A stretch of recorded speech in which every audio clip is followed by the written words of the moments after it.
Today on UI7 Newsbreak, two candidates for student government president go head-to-head for an upcoming election. And then, 5 U of I students discuss going against the grain at U of I's semi-annual TED Talk. Plus, we give you an update on the GEO strike and take a look at it from a different perspective.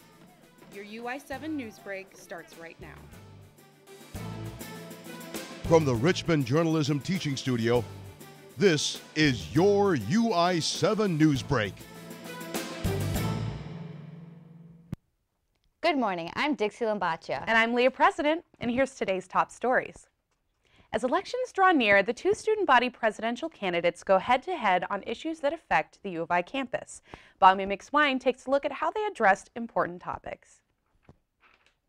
What have you done on this campus to demonstrate you have an ability to serve as student body president? And how will you continue to uphold the aims and ideals of the presidential seat?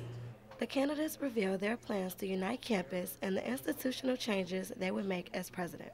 I'd also really like to improve our sexual assault prevention policies, something that affects thousands of students on this campus. If I'm elected president, I really want to work on the issues of campus affordability here and analyzing student fees and the other costs associated with attending the University of Illinois. They touched on various issues such as a more comprehensive student government.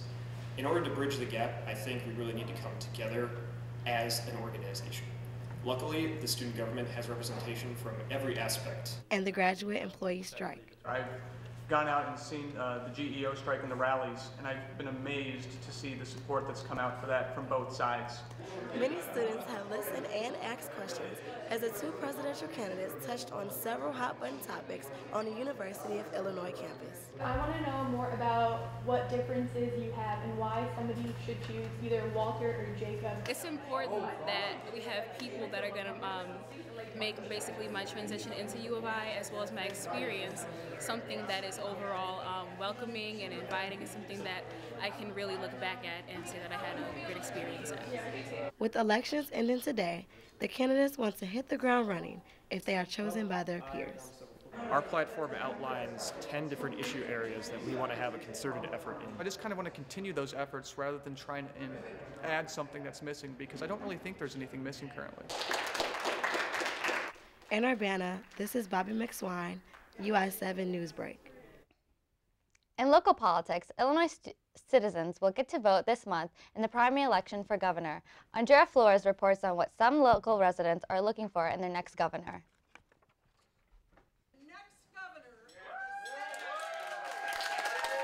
Dozens of people crowded into 301 Mongolia restaurant in downtown Champaign to hear gubernatorial Democratic candidate Chris Kennedy's platform. Brian Green donned his Kennedy campaign shirt to the event to show his support. I think it's a very expensive governor's race, and Chris is obviously my favorite. Kennedy appeared to be other attendees' favorites as he received applause after touching on various key issues throughout his speech, like political gridlock, corruption, education, and the economy. He stood close to his supporters, rather than behind the podium, and he cracked several jokes throughout his speech. And make democracy fun again. This meet and greet event comes just 15 days before the Illinois primaries, where Chris Kennedy, along with other candidates, will run at federal, state, and local levels. After the event, Kennedy addressed what he thinks is the most important issue to Champaign County citizens: continued support for the University of Illinois. I want to support the University of Illinois and the other publics throughout the state. After the speech, Kennedy took questions from attendees and posed for pictures and selfies with the crowd. Green voiced what he hopes Kennedy will do in office if elected. Well, I hope he can weed out some of the corruption and some of the politicians that haven't really worked for the people and kind of benefited from themselves for being in office for so long, and improve the economy and bring back jobs and just get Illinois going again so people want to be here. Illinois citizens will be able to start voting March 13th at early polling locations. In Champaign, I'm Andrea Flores, UI7 Newsbreak. Also happening around campus, the GEO strike continues for its second week in a row, making it the longest strike in U of I history. Strikers took to camping out in both the chancellor's and president's offices Wednesday. Both the GEO and President Killeen's office held an all-night bargaining session at the Illinois Fire Institute. An agreement has not yet been reached. The GEO says they aren't leaving until they get a fair contract.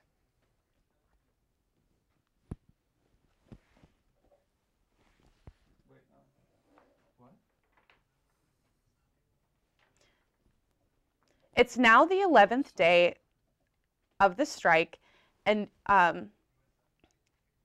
UI7's Peyton Wessner takes a look at the GEO strike from a different perspective. Thank you, Leah. The Graduate Employees Organization has been picketing academic buildings and rallying on the main quad. One individual, with no affiliation to the GEO or the University of Illinois, is supporting the strike with food and his time.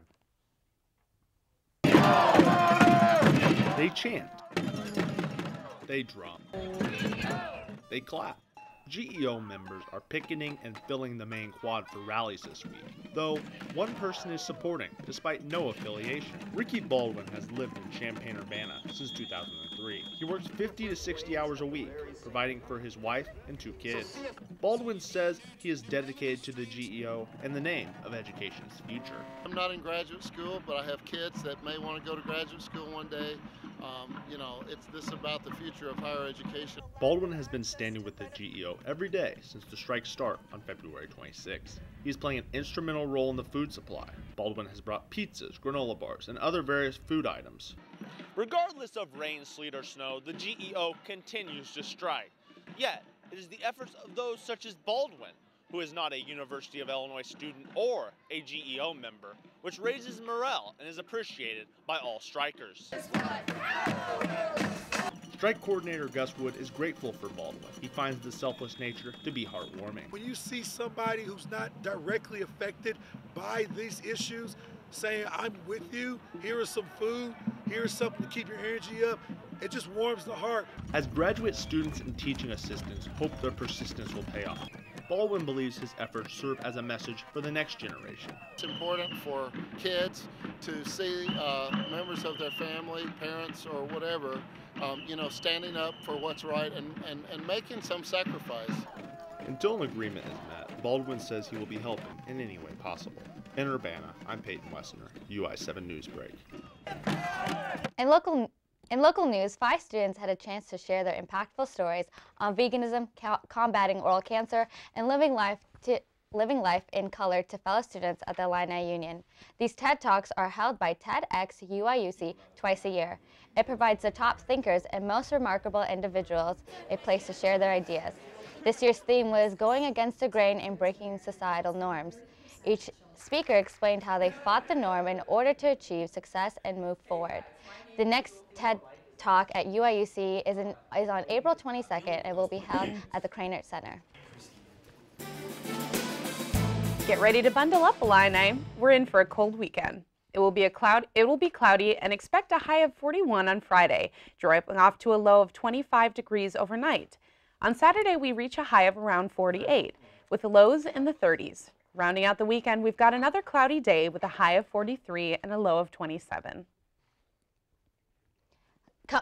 Coming up after the break, we go down to the tennis courts where the Fighting Illini kept their winning streak alive.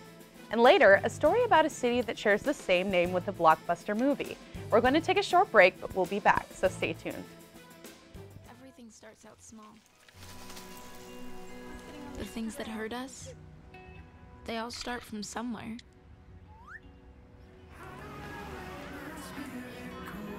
The words we say, the things we do, they can grow into something else. What was small and innocent can become big and sometimes scary. All it takes is one comment, one picture, one video for something to catch fire. But a big problem doesn't need a big response. Not at first. Even if we don't know what to say, the eye emoji can be that first step we take. Let's all pledge to take that first small step together and change the world in a big way. I'm a witness, and so are you.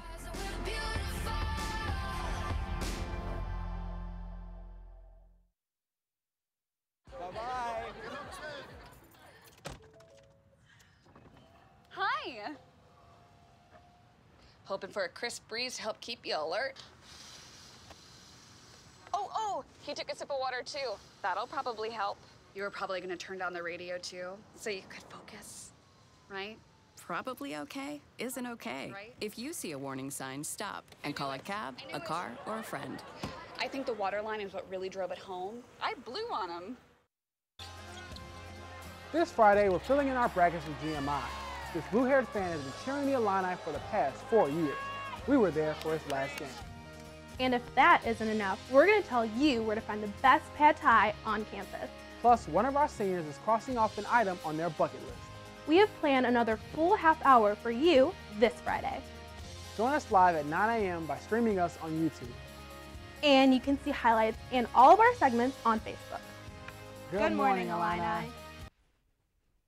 The U of I will be hosting 3 open houses throughout the campus this weekend. The Engineering Open House runs this Friday and Saturday. The annual student-led event features exhibits, competitions, and showcases talents of U of I engineering students. Some exhibits include a Tesla coil concert and a robotics competition. The cost-free event is open to all who want to experience the innovation and creativity on the U of I's campus. The College of ACES will also be hosting an open house this weekend. All are welcome to join in on these hands-on activities going on Friday and Saturday. Saturday will be only open for prospective students, however.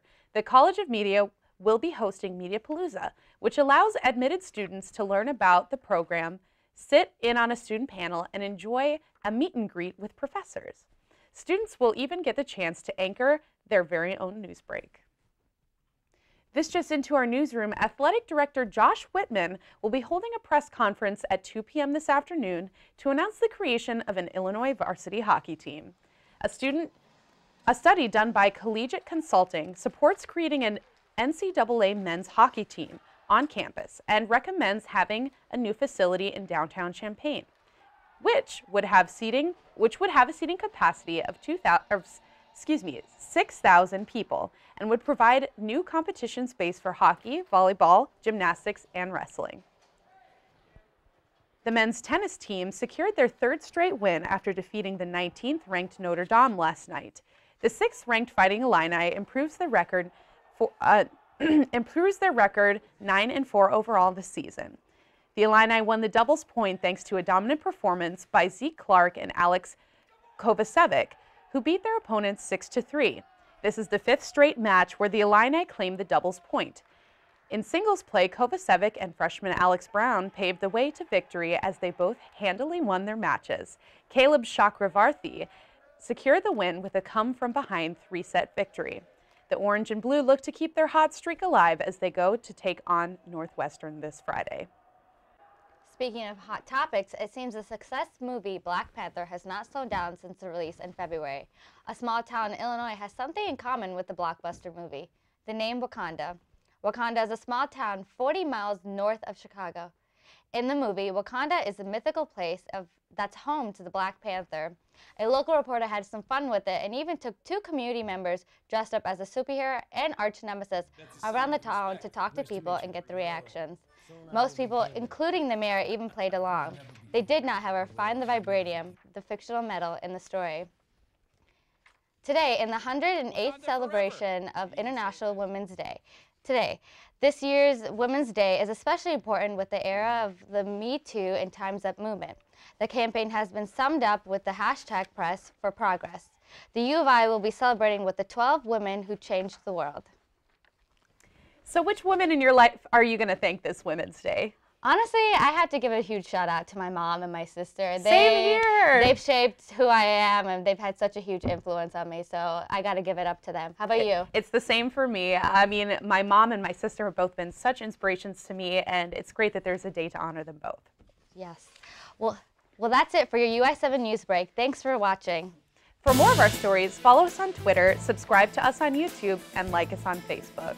Until next time, have a great day and stay warm, Illini. That was